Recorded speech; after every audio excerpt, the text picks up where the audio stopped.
Hello, and welcome to another episode of the PintSizeAnalyze podcast. This is the fifth episode, and in today's episode, I am going to be discussing the Mariners' 5-1 win over the Houston Astros.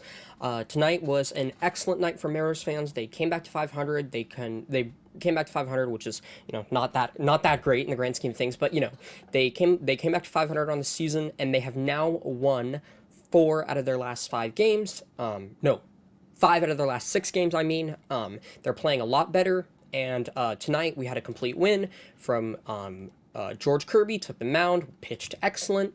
He had 6 2/3 innings, giving up 6 hits, 1 run. It was earned, 1 walk, although that walk was questionable, and it happened in the bottom of the first. 3 strikeouts, and he lowered his season ERA to 3.09. Matt Brash came in and took over in that 7th inning. He only pitched a third of an inning, struck out 1 batter. Andres Munoz came in, pitched an inning, gave up 1 hit, had 1 strikeout. Season ERA is now down to 2.40. And then Justin Topa came in the bottom of the 9th, pitched an inning, scoreless, and the Mariners won the game 5-1. Now on the Astros, let's go through the box score for the Mariners hitters real quick. Okay, so JP went 1 for 3. He had a double, 1 for 3, and then he had a walk. Julio went 1 for 4 with 2 strikeouts. Ty France 0 for 3. Teo 0 for 3 with a walk. I'm not sure why Ty lost an AB there, but something happened. I'll have to check through the box score. Kelnick went 0 for 4 with a run, 2 strikeouts, and then Eugenio Suarez had his best game of the season for sure. He went 3 for 4 with 3 runs, 3 hits, 3 RBI. He had and 2 home runs. His first game with 2 extra base hits this season. That was excellent for Suarez, and he has continued heating up. I was actually planning on recording an episode earlier today, and I was going to mention how Suarez has a 142 WRC plus since June 22nd, and then he came out and hit. I believe he has a 142 WRC plus since June 22nd, and he came out and went 3 for 4 today and hit 2 home runs. So Suarez just continues playing excellent. He's been very, very hot at the plate recently, and it's just continued. Now, for the Astros, Blanco pitched 6 innings, giving up 3 hits, 3 runs. All 3 of those runs were earned. 2 walks, 9 strikeouts, 2 home runs. Martinez pitched 1 inning, giving up 2 hits, 1 run. It was earned. 1 walk, 2 strikeouts, and then Rafael Montero, former Mariner, pitched 2 innings, giving up 1 hit, 1 run. It was earned, 1 walk, and no strikeouts. In total, the Astros pitchers had 11 strikeouts, and then in total, Mariners pitching had 5 strikeouts today. So not a great day for Mariners pitching in terms of strikeouts, but still excellent to only give up 1 run, which was a questionable run to the Astros. Over a 9-inning game, that's perfectly fine. And the offense scoring 5 runs is more than enough. But George Kirby was recently named to the All-Star game on Tuesday, and he absolutely looked like an All-Star tonight. So that was excellent to see. George Kirby is my favorite Mariner right now. So I love him so much. I love the fact that he refuses to walk batters. I love his command. I love how he has so many pitches in his arsenal that are all very, very quality pitches. I just think that he's like... I think that what we've seen out of George Kirby I think he's just scratching the surface of his potential. So let's look through some of the analytics from today's game. The hardest hit ball by a Mariner was Cal Raleigh, 107.6. And as we saw, Cal also had 2 walks today. So Cal having, a hard hit ball, which was, I believe, resulted in a single.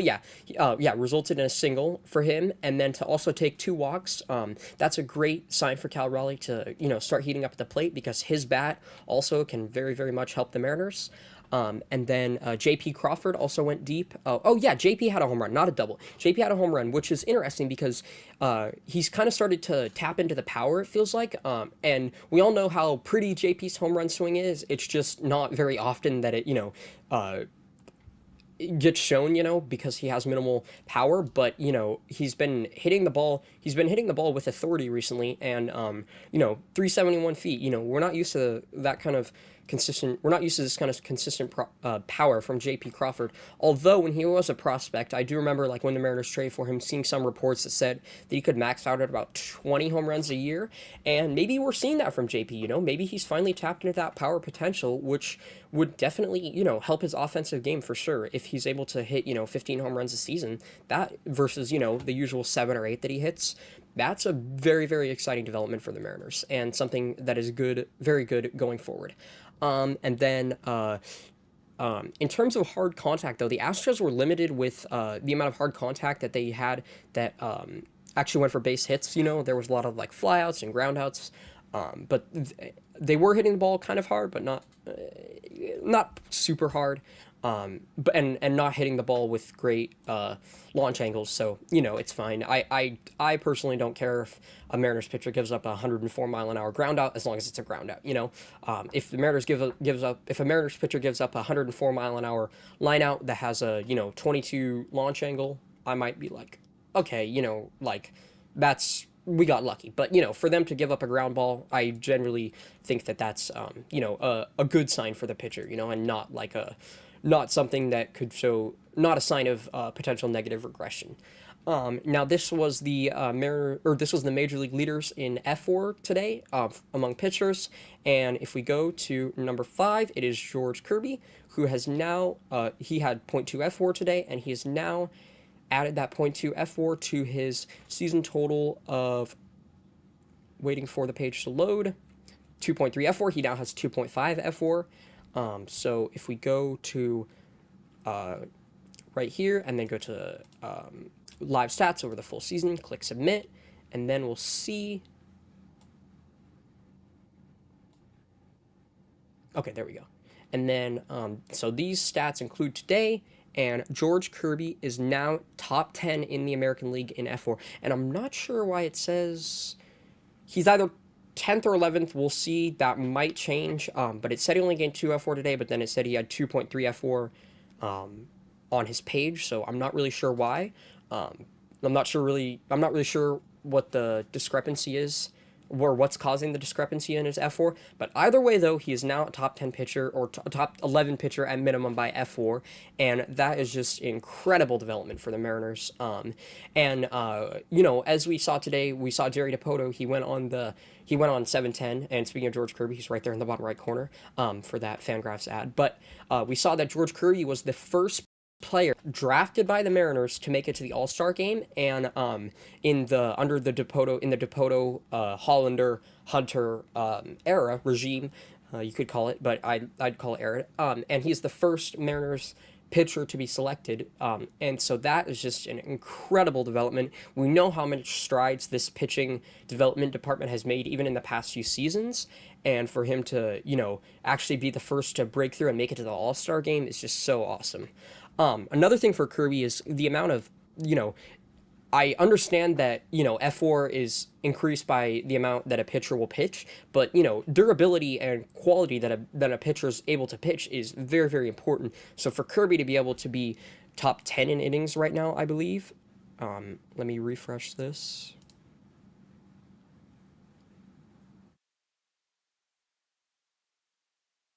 So yeah, for Kirby to be,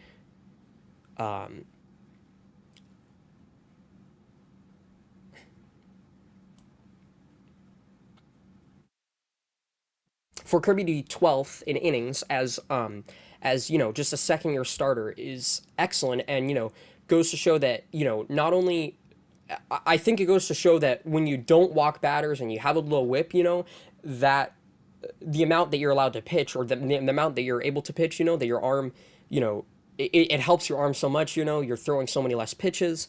And for a guy like George Kirby, it's common that he'll get through an at-bat in 3 pitches. And in fact, today he had 3 separate innings, only 6 pitches. So 18 pitches in 3 innings, and 18 pitches for 3 innings combined, which is awesome. Awesome to see. The efficiency just stayed there, and stayed excellent. He has always been an efficient pitcher and continues to be like that. Strike thrower. Now, I wanted to go through, I wanted to mention the Mariners roster move.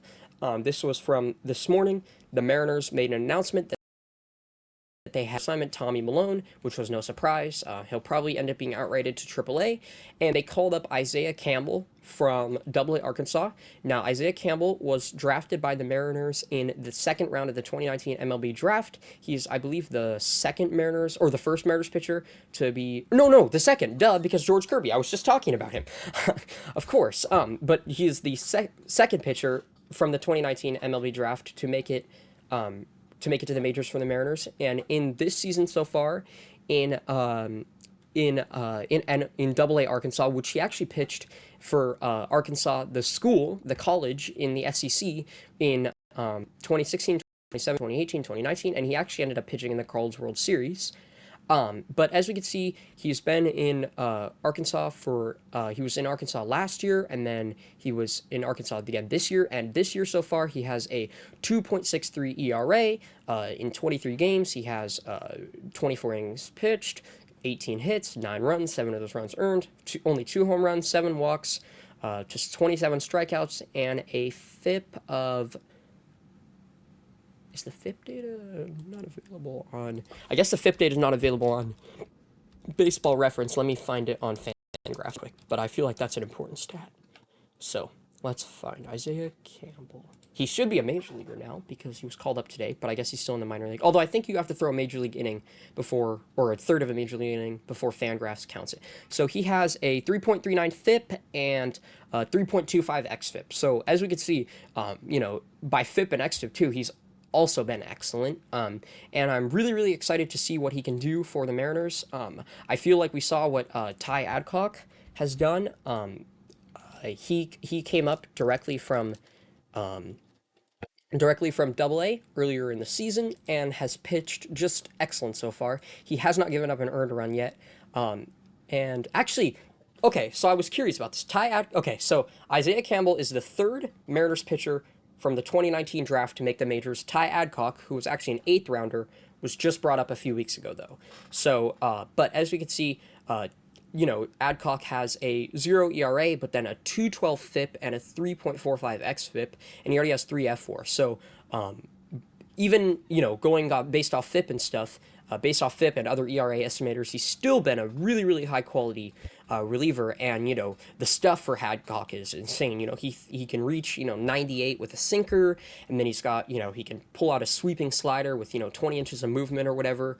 I think like 18. I think it averages like 18 inches of horizontal movement. So for Ty Adcock, he's been an excellent weapon in the bullpen, and I'm excited to see what Isaiah Campbell does. Also, if you see on his Baseball Reference page, which this is why I pulled it up, he was born in Portugal, and I believe that he is going to be the second major league pitcher the first in 152 years to who plays in the majors. So that's going to be very exciting.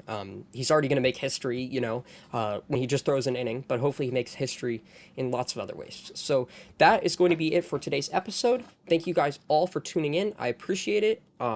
Mariners are going to be playing again tomorrow. I'm going to be attending the All-Star game and All-Star weekend. I'm going to be uploading lots of content, including some vlogs and stuff, so make sure to follow me on Twitter at PintSizeAnalyze if you're interested in that. And yeah, thank you guys all so much for watching. I appreciate it. Have a great evening, and go Mariners.